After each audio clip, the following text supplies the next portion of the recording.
welcome. And thanks for tuning in. This is Real Talk because we are getting real. This is Casey and I am JoJo. And that is not a new thing. It's actually an old thing. It started back in 1997 or 98? 97 is when we started that.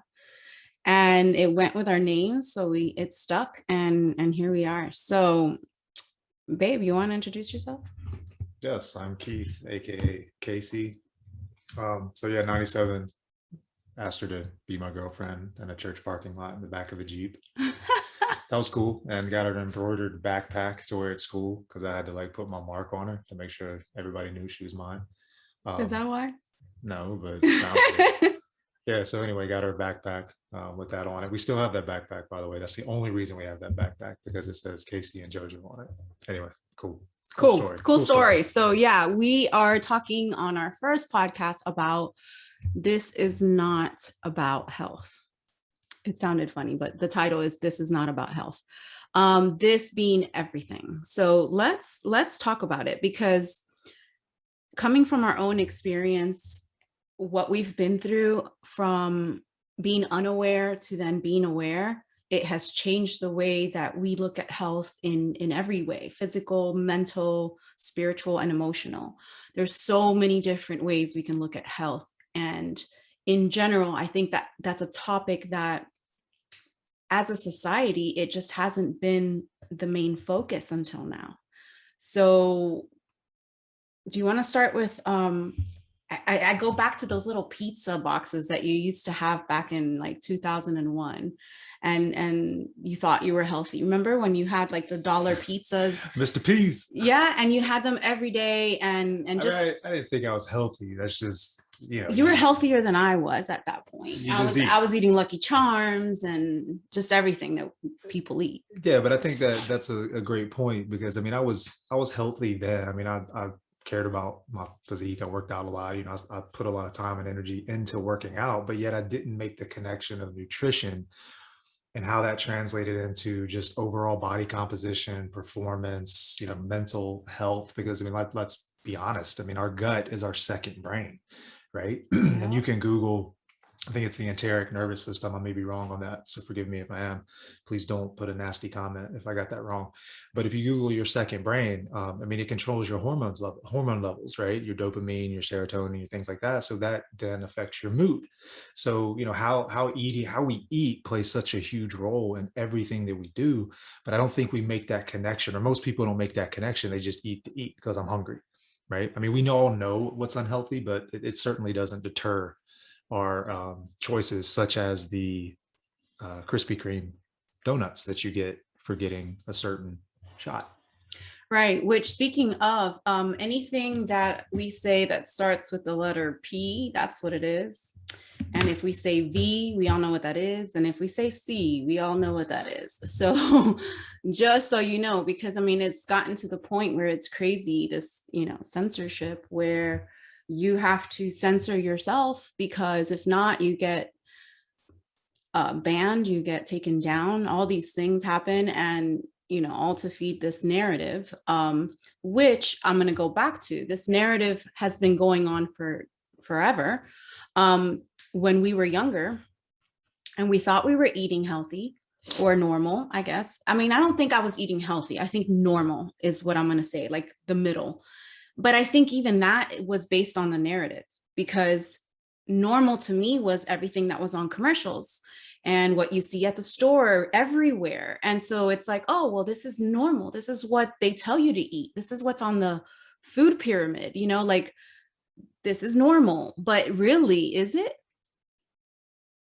Yeah, and I think, 15, 20 years ago, our staple dinner would have been powdered mashed potatoes, a can of green beans, and maybe chicken or steak or some sort of meat. And, now 24 years later, wouldn't touch that, right? I would never eat powdered mashed potatoes. I'm not a fan of canned vegetables, and definitely, wouldn't eat meat. We've been vegetarian for going on 2 years. And not to go down, talk about that journey, but, it's just amazing the mindset of food and how it changes and how you become aware of what's in your food, who handles your food. And it's so important and makes such a big difference in, again, in your life, mood, everything affects everything that you do. And we're not saying like, oh, be vegetarian, but No. what we're saying is that in our timeline, we went from eating what we thought was normal eating, which subconsciously we think that's healthy, to becoming aware of what do these labels mean? What is all this? Like you start asking questions like natural flavors and what was it? All these things that I was like, what does this really mean? And when you start looking it up, we're like, wait a minute, natural in what way? It's nothing natural about it. So when you start looking at the labels and you start becoming aware of energy and how energy impacts your health based on how it's being transferred. The sun has energy, it's transferred on to our plants, to our herbs, to the vegetables, etc. And then that energy is transferred to us. But when it's processed, when it's been stored for I don't know how long, when it's been slaughtered and mutilated, like the emotions, the energy attached to that is still there and gets transferred. So when you start understanding how energy is transferred and the ingredients, I think that's what got us to become more aware of what we were putting in our bodies, which then replicated into everything we put into our bodies. Yeah, and disclaimer, I mean, we're not dietitians, we're not doctors. I mean, she is, but not a medical doctor, right? And metaphysical doctor, which, hold on, let me stop you right there, because a lot of people don't understand. Metaphysical is the non-physical, it's beyond physical, right? So a lot of people will go to the doctor to see what the physical problem is, not understanding that it comes and stems from the non-physical, the thoughts, the emotions that you have. All of these things that have been suppressed, if not dealt with, if not gone to the root of it, will become a disease. It will become something in the physical, right? So as a metaphysical doctor, you would want to talk to me about these non-physical, your thoughts, your emotions, and because all of that plays a part in your health, not only mentally and emotionally and spiritually, but physically as well. And then you won't have to go to a regular doctor. Right. What was sorry, I had to interrupt you. You said you're not disclaimer, you're not a dietitian, I'm a doctor, but not an MD, etc. Yeah. So I think, whenever you listen to someone else's opinions, I mean, it's important to focus on what resonates with you. Right. I mean, I'm not interested in arguing. We're not interested in having, always interested in having a conversation, but not an argument, an accusation if I'm right and you're wrong, because let's be honest, it's all a matter of opinion at the end of the day and your own life experience. Right. So take what resonates with you, discard the rest. We're about positivity. We're about helping. We do this because we want to help someone hopefully change. And that 1% directional change 20 years from now can be monumental in terms of your life and how you feel about things. Right. But kind of to Joanna's point, somewhere along the lines, doctors have become revered as these know-all, be-all people, and not doubting that they're extremely smart and extremely gifted and intelligent, not arguing that. But most doctors aren't trained in nutrition. Doctors aren't trained to fix a problem. They're trained to mask the problem, right? Either through like a knee brace, if your knee bothers you, that's not fixing the problem, right? Like I'm a CrossFit coach. And one of the things that I've learned in my short journey as a CrossFit coach is that when someone does something wrong, in terms of a movement pattern, it's because of mechanics, right? And that mechanical issue can be because of lack of mobility. It could be because of, a particular injury, but that mobility and that injury is usually because of years of not understanding or moving correctly or not putting an emphasis on stretching, on being more mobile. It's no different with your health, right? I mean, if you ignore what you eat, if you don't exercise, it's only a matter of time before that catches up to you and you're going to have to deal with it, right? And I feel like our medical society has turned just that into that, which is they only deal with problems. They don't help you fix them because the system isn't set up to fix you. It's set up to put a Band-Aid on it or fix or Or fix you, treat right? it Treat it. long term, Right. like Treat it always. through pills on and on and on and on. Right. So if I go to the doctor and I say, my blood pressure is high, they're going to tell you to eat well and to maybe exercise, but they're also going to give you a pill for that. Right. And if me as an adult, if I don't understand the process of exercise, the process of eating, how, we can go through a litany of this, but everything that we put into our body and onto our body has a chemical in it that affects you in some way. Your deodorant has aluminum in it, various other things. Your shampoo, same thing. These are glands. They get absorbed really easily. The food we put in our mouth, again, absorbed really easily. The shampoo, on and on and on. Our water, fluoride, right? Our food. Even the sunscreen. Did you see that J&J just pulled back their sunscreen from Aveeno and something else because it has cancer causing, which we all knew, but I'm not even gonna go down that road. okay, but that that'll just give happened. us a negative comment. Oops. Yeah. That just happened though. It's all what you put on yourself and what you put in yourself. What? I thought you were still talking. Yeah. So I mean, it's back to that awareness of, becoming aware of that, right? Becoming aware that the system, while I don't doubt that doctors want to help people in general as a whole, but you look at mortality rates in the United States, they actually are declining now. The average life expectancy is declining versus increasing. Now, if this system is working, how is that possible, right? How can life expectancy be declining with the level of technology that we have, with the food, everything else?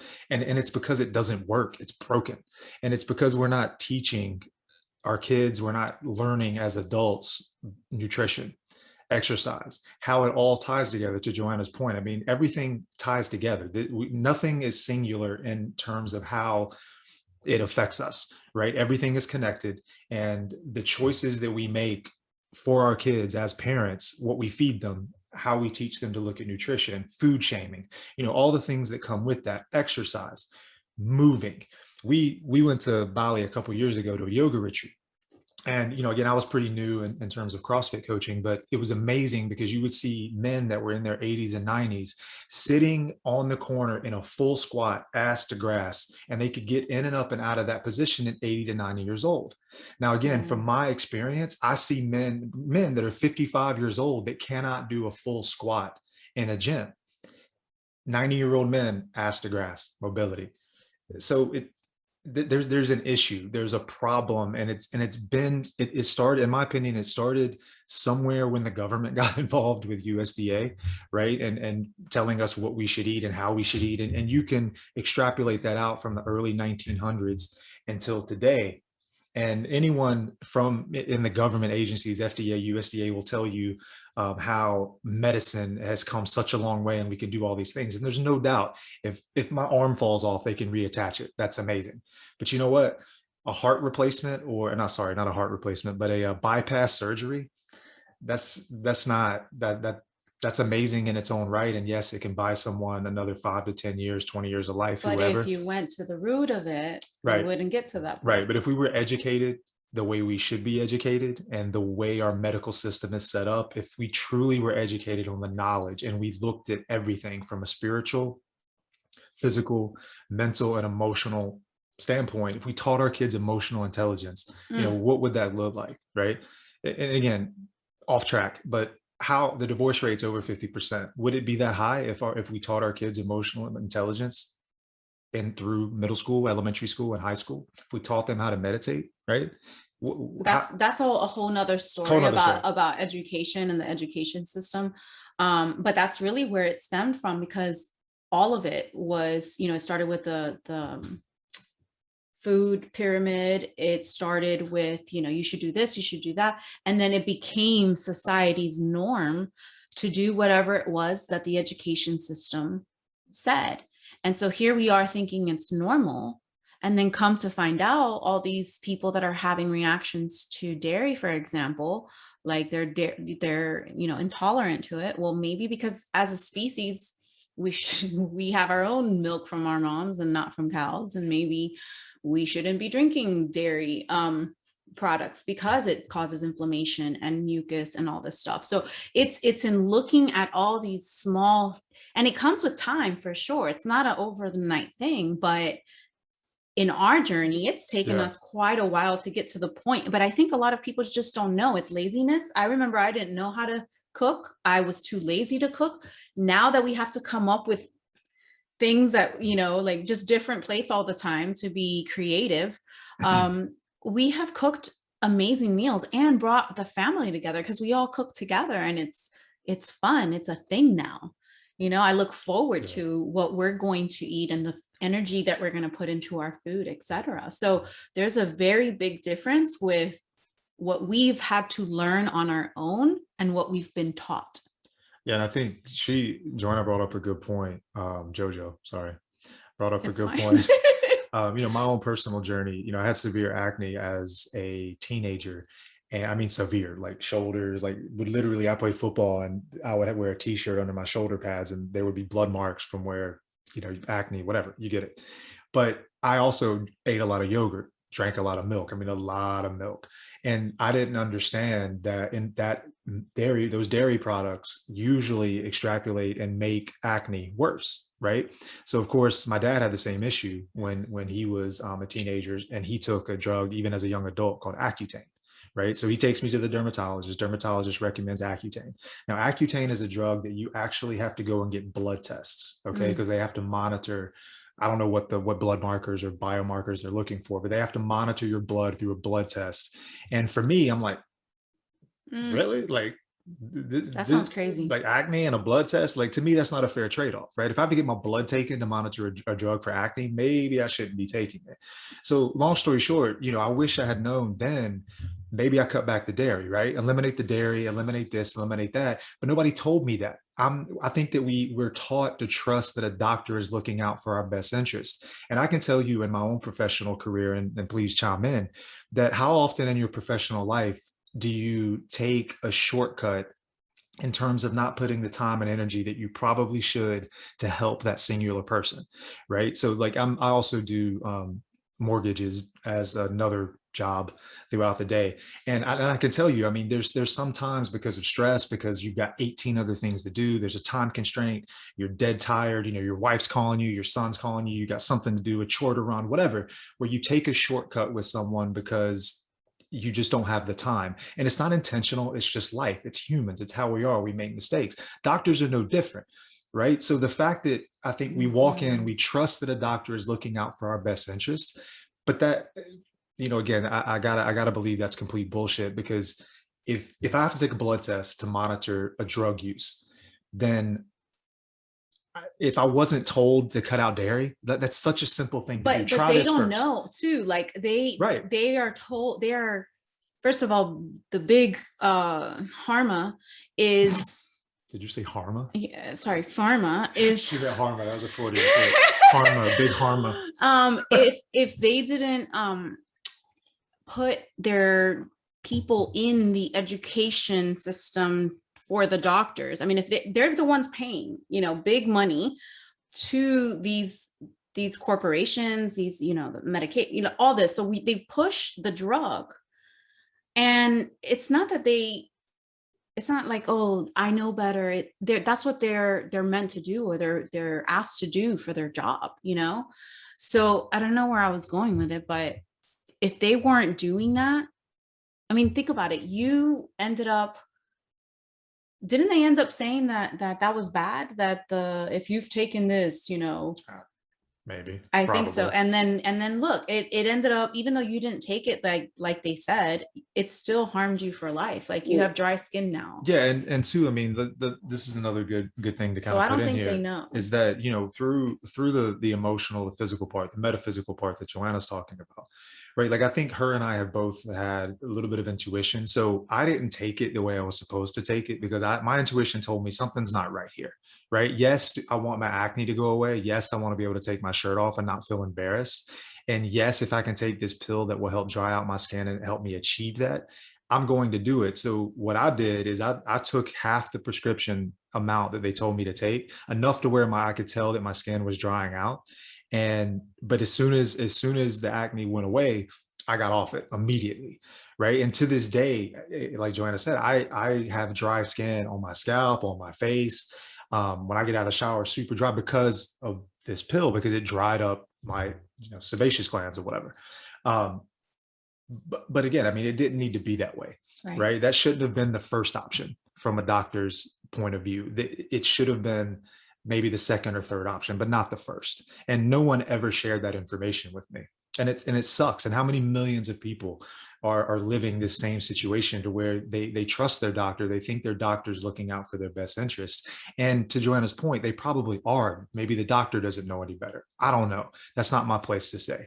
But I know that Joanna and I both 1000% agree that your health is your responsibility first and foremost. Yes. No one else's. You are responsible for everything that goes in your mouth, goes in your ears, goes in your eyes, goes on your body. You take responsibility for that, and then ask your doctor second how your choices could be affecting. Right? I'm going to go off track, but I think we have forgotten who we are as people. We came from God, right? God, then there's people. And then the people, man, created government. We created government. Why all of a sudden are we going from here and looking down at the ones that are supposed to serve us as we the people? Why are we looking at them for answers when we should know better? Because it's innately written in our DNA what we should do and not do. Just like the birds know where to fly and the dogs know what to do. And we are animals, we are beings that know exactly what to do inside, but yet we are giving up who we are as people and as sovereigns. And we are just handing it over to this government. It governs the mind. That's what it's, the etymology of a government is to govern your mind. So we want to take that away and give it to somebody else and say, here, do this, whatever you will with my body. Is that what we're doing? Because that's what it looks like we're doing with all these CVP, whatever the hell is going on with these letters, right? Yeah, absolutely. I think, Jamaicans don't say understand, they say overstand, right? And I'm not saying all Jamaicans, but you've heard that in a reggae sense. That's in a lot of popular songs. But what does that mean, right? To Joanna's point, I overstand. I'm not under the government, because man, standing under, natural law, it's God, man, government, and everything below man that's created by man is under me, not over me.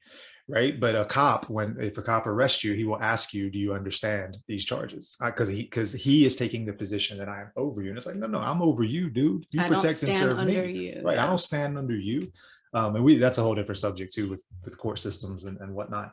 But yeah, absolutely. I mean, we have to, I think as a society, we've sort of over the years, looking back at what my parents taught me, what I have learned, and then what we teach our kids, it's definitely sort of a hive mind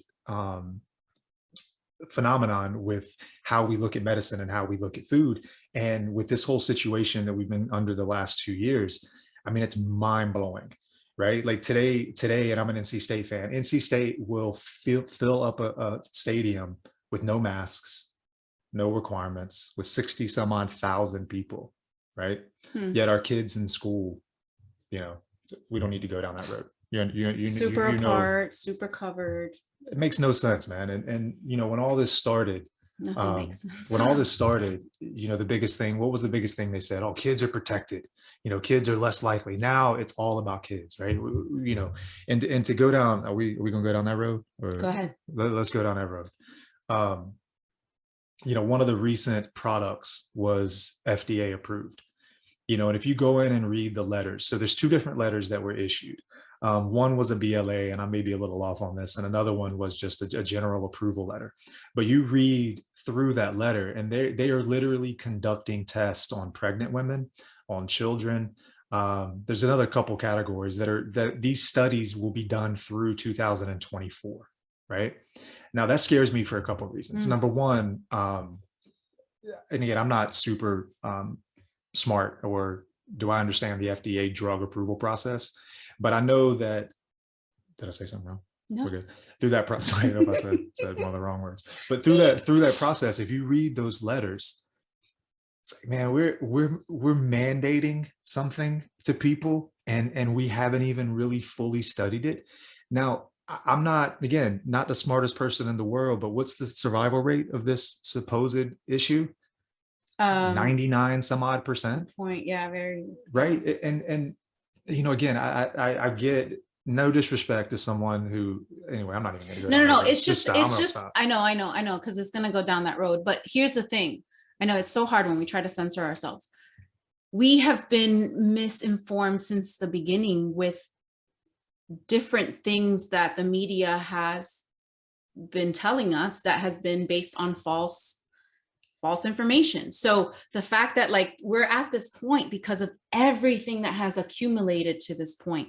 So yes, people that have gotten the C, a lot of them can get out of it very quickly without doing anything, and they realize, oh, it's curable. Like, it's not curable, but what's the word I'm trying Treatable. to, it's treatable, and without having to go to those extremes, right?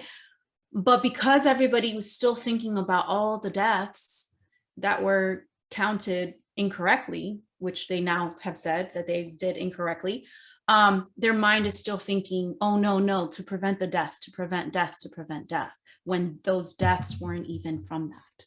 Yeah, and I remember what I was going to say earlier too, and this annoys the shit out of me. So we're not world travelers by any means, but we've been to a couple of countries, and poorer countries for sure.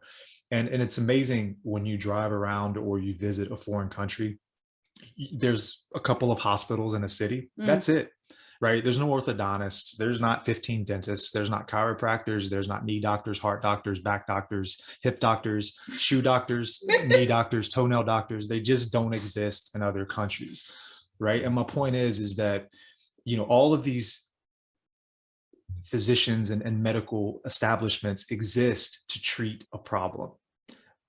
They're not. But you could fix the problem. Nothing's getting fixed. It's getting worse. And you can look at the data, and we're not here to present our facts, and we're not here to present that data. We're just talking. We're just having a conversation and trying to open up the mind to thinking on a higher level. Like, in other words, looking up 10,000 feet down at the problem and being able to kind of connect the dots from a higher altitude and see the things that we're talking about. But you go to other countries and they don't have these 15 different types of doctors to go see. You just got a damn hospital, and you go in if you have an issue and you get fixed and you're out, right? And they mostly walk and a lot and eat different, and yeah, it's very, very different, very different than this country. And it's, I forgot what my point was. Again? Yeah. Man, we do that all the time. Anyway, continue. We'll come back to it. We can edit this out. Yeah, no, it's fine. It's just, there's so much to it. There's so much in so many different ways. There's so many ways to look at this. You did a TikTok the other day. Jabby in the back, diabetes in the front. It's hypocritical when you have one same box delivering one type of, feeding you one thing and then feeding you another, from the same box. It's kind of hypocritical. It's like, this is for health, but don't be healthy. Yeah, and it makes no sense. Yeah, and here's another, this is another big thing that I think that we didn't take into account in our younger years. We're taught through the food triangle and through food pyramid, and if you look at any kind of dieting, all they look at are macros, right? What is your protein? What is your carb? What is your fat uptake through your food? As if any of that shit matters. And of course it matters, but what does matter is your micronutrients, right? Your vitamins. So, you can take a vitamin, but is that the same as eating a raw vegetable? Right? Energetically, is it the same thing as your body consuming and the relationship your body has with that vegetable that was created through absorption of the sun, right? The sun and light is data, is energy, right? And you can go, again, not to go down that road, but when you start to look at, okay, if I eat a raw cucumber, or if I eat a bag of dried up, cooked cucumber, pretzel, whatever, is that the same? I look at the labels. If there's a label on a cucumber, it's going to tell me there's 15 calories in the cucumber, maybe 100 in these processed. Is there labels on dried? No, there's not. But if there were, and try this next time you go into a grocery store, right? Take a natural juice. So I get these like carrot and turmeric juice, right? And you read the back of it, and there's more sugar in that than the processed high C drink with no sugar or sugar replacement. And you look at those labels side by side, the high C has more vitamin C. The label on this one doesn't list any of the micronutrients that are loaded, and minerals that are loaded in that, carrot juice. But if you're looking at the label, the high C is probably the better option. Come on, man.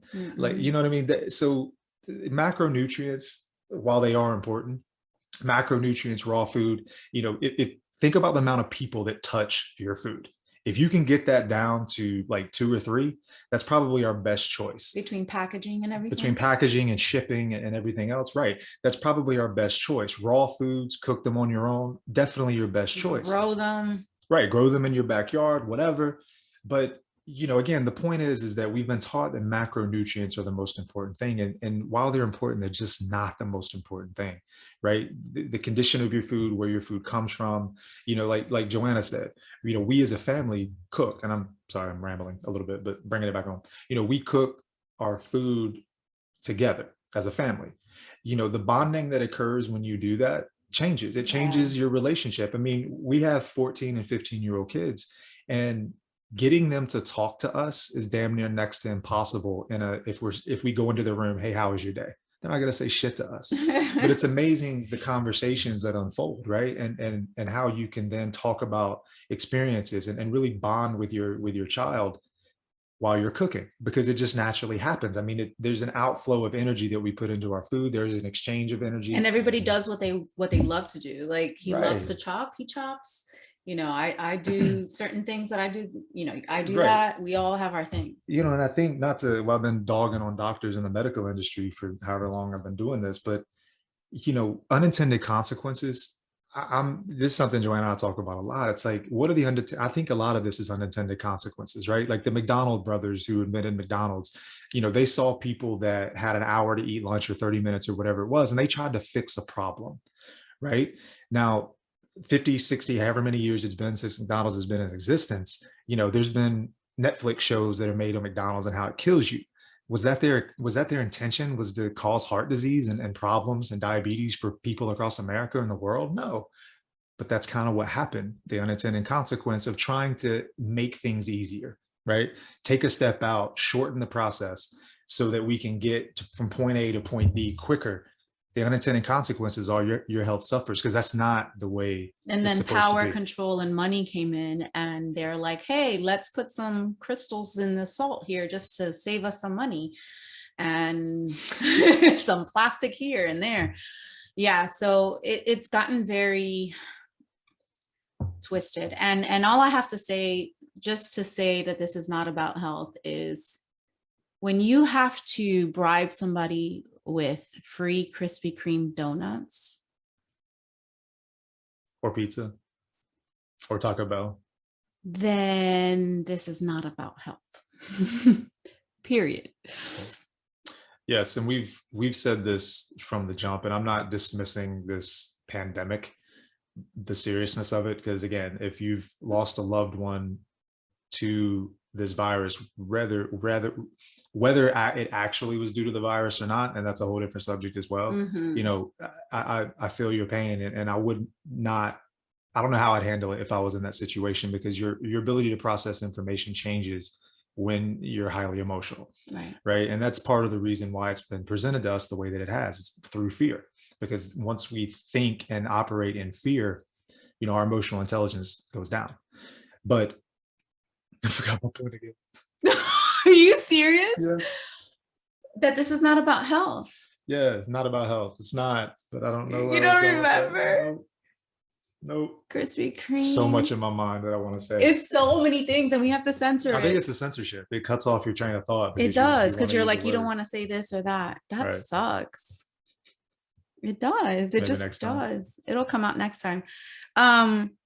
I think we should just end it there. This is not about health, period. It isn't. I think we should look into what health is really about. It's heal thyself, to be to have a healthy self, you have to heal thyself. And by doing that, you have to look at what you have been ignoring, what you have been suppressing. What are you doing with your emotions? Are you going and eating out of feeling certain ways, you don't know how to cope, so you go and you eat, and what you're eating, is that what you should be eating, or is there something better? An apple a day keeps a doctor away, they say that for a reason. So I think it's time to just really look at ourselves and go, what can I improve on?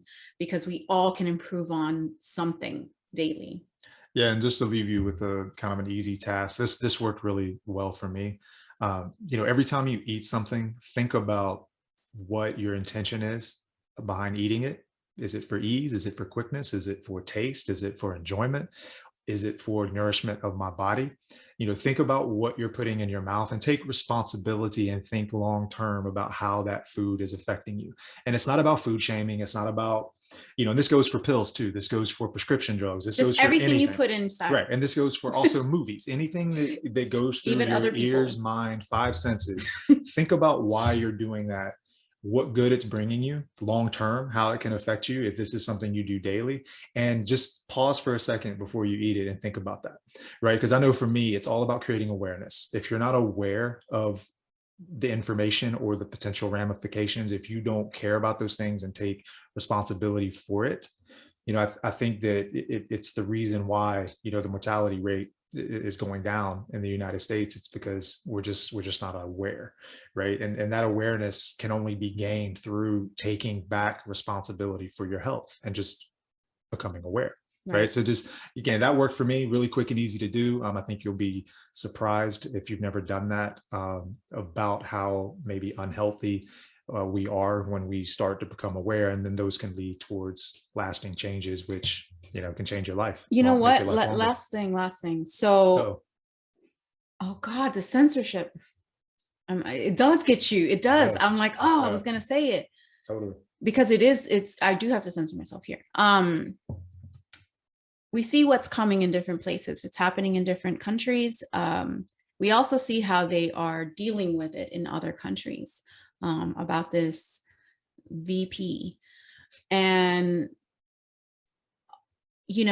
when looking at those that don't want to get the V, instead of looking at them as like the anti this or the anti that, like, can you start looking at them as pro nature? We're, just pro health. We just want to be healthy, and we're very concerned about what we put inside our bodies. And that goes with the V. And so instead of looking at us as, oh, we're trying to spread something, because that information is going around making us look like a threat. But if you were to just change your perspective and see that we just really care about what we put in our bodies, and we don't really know exactly, actually we do know what's in there, and we don't want that in our bodies.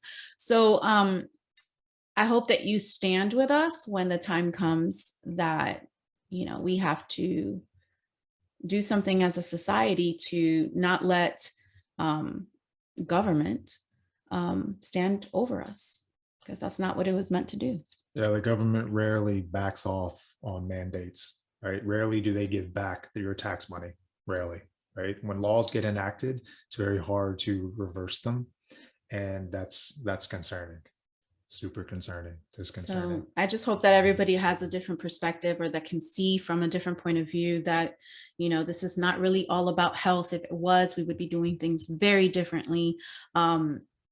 Meditation. Not once have I heard anybody say meditation, and that has been proven scientifically that it does help. It helps with your stress. It helps with you mentally, physically, spiritually. It helps in every way, but yet I haven't heard anybody promote that. So go meditate, please. That is about health. Yeah. And I think too, if the government, most doctors really cared about health when this first happened, when this pandemic first happened, we all knew from the jump that if you had any comorbidities, right, it was going to increase your chance of dealing with this virus. And what's funny is that's not just this, it's everything, right? Yeah. Like, we hopefully, maybe, I'm sorry, I'm gonna get into this. I don't care if we go too long. So this is a great visual for me. If you picture death, right, and you got a half circle. So Joanna's death. I'm over here and I'm perfect health, right? Most people are somewhere probably over here, right? So if this is 90 degrees, they're probably in that 70 to 85 range. There's a group of people that maybe are over here in the 150, 170 range. But the point is if I get the C and I'm here, I don't have very far to go before I hit death. If I'm here and I get the C, I may drop down to here, but I'm still so far away from death that I can then work my health back to here. So great visual that, where are you at on this scale? If you're here, is a V really necessary with a less than 1% death rate? Probably not, right? So understand that from two people who don't believe in the V, in terms of our own personal choices, you do you, boo. If you want to get the V because you're here, that may make sense for you. But for the love of God, don't tell me, because I feel like me and Joanna are somewhere in this range with the amount of time and energy that we spend, and literally how much money we spend on food every month. Yeah. Like, don't insult me and tell me that the government knows better than my body when I know we spend more than $1,000 a month on food. Why? So that we can be here. Why? So that if I get the C, I'm not going to die. I'm going to be somewhere over here, right? And that for me, insurance companies are charging, Delta employees are getting charged $200 more a month because they don't have the V, right? There's no way in the world, right? You can tell me that someone like Joanna and I, who make very conscious decisions, are we perfect? Hell no. Do we still have a long way to go? Absolutely. But I know we're here. Right. And again, I spend all that time and energy. I don't have health insurance at my job. Why? Because it's $600 every 2 weeks. I got to pay $1,200 a month just in case some shit happens. Now, why is it so expensive?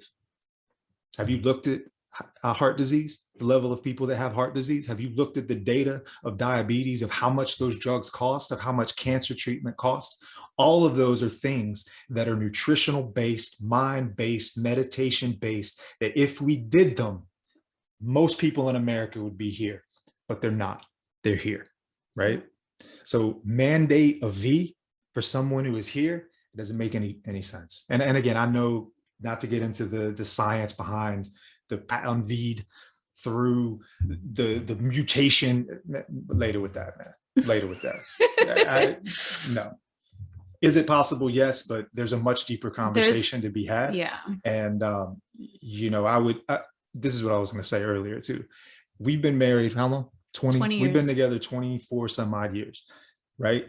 Emotionally, without a shadow of a doubt, when anyone tells you mandate something the way they're being mandated, there's something more to the story. Because in a married couple's life, and all you married people out there know exactly what I'm talking about, when somebody is guilty, you know what they do? They project that guilt on to someone else. And normally the person who didn't do anything is like, what did I do wrong? What did I do wrong? But it's really the other person that's projecting their own guilt and their own emotional issues off onto you. To me, that's why I read the news articles that I read. The government is simply projecting out this shit onto everyone and mandating it because there's more to the story. Don't know what that is. Have a lot of theories, but none of it makes sense. And it's not about health. Never has been, at least for a really long time. Well, and those of us that know what's been going on before even this whole C thing started. I mean, I knew 5 years ago about this BP thing happening, and I was like, how are they going to come about that? So as soon as C came about, I was like, hell no to the VP. And everybody was like, you're crazy. Why are you being so extreme? And I'm like, because I know that that's coming. And then here we are. It's here. I knew it was coming. So if you're aware of what's coming ahead of time, yes, you're called a freak and crazy, but it's just because we know what's happening. We know what's going on behind the scenes, because there's layers to this. Everyone's still stuck on this top layer when there's so many layers in between that have so much more to do with other things. So if you're not aware of these layers, you don't really know what you're talking about. March 2020, if the government had to come out and said, you know what we're going to do? We're, instead of spending money on fast tracking an FDA approval process for the V, who knows how many millions and billions of dollars that's cost. What if they come out and said, look, we're going to pay for blood tests, right? So that somebody can analyze your blood and you can meet with a doctor that can then talk to you about your biomarkers, how you can change your life, how you can go from being here to being there. I don't know how much that would cost, but I got to believe with everything that America spends its money on, that we could have made that happen. Oh yeah. Right. Imagine the lives changed. Simple. Could have spent that money on that. right? They're sending out $500. And by the way, again, sorry to rant, but they're sending out $500, $250 or $500 per month deposits, the government is, to help with this crisis that they've all caused because of the mismanagement that has occurred from day one. But then you don't get it back, right? But you don't get it back. So if you're getting $500 deposited, if you're a joint married couple for your tax childcare credit, please go onto the IRS website and stop doing that, because what's going to happen, you can actually cancel it or request that they not do it, because when you file your taxes last year, that's not free money. You're not going to get that child tax credit. You're going to have to pay money back. And it's, so when you think about that and you go to file your taxes next year, think about this conversation if you heard it and if you didn't do it. And I want you to thank the US government for all the things they could have done, that they created, that they self-created and proliferated, and then want to solve it by spending your own money that you pay and then giving it to you so that you then have to give it back in March. I don't know if that made any damn sense. I'm gonna go ahead and drop it there. All right, guys, thank you for joining us. It was basically we're just talking. Good talk, Russ. Good talk. Thank you. And we will see you guys next time in our second podcast, because this is our first. So yeah, thank you. See you. Peace.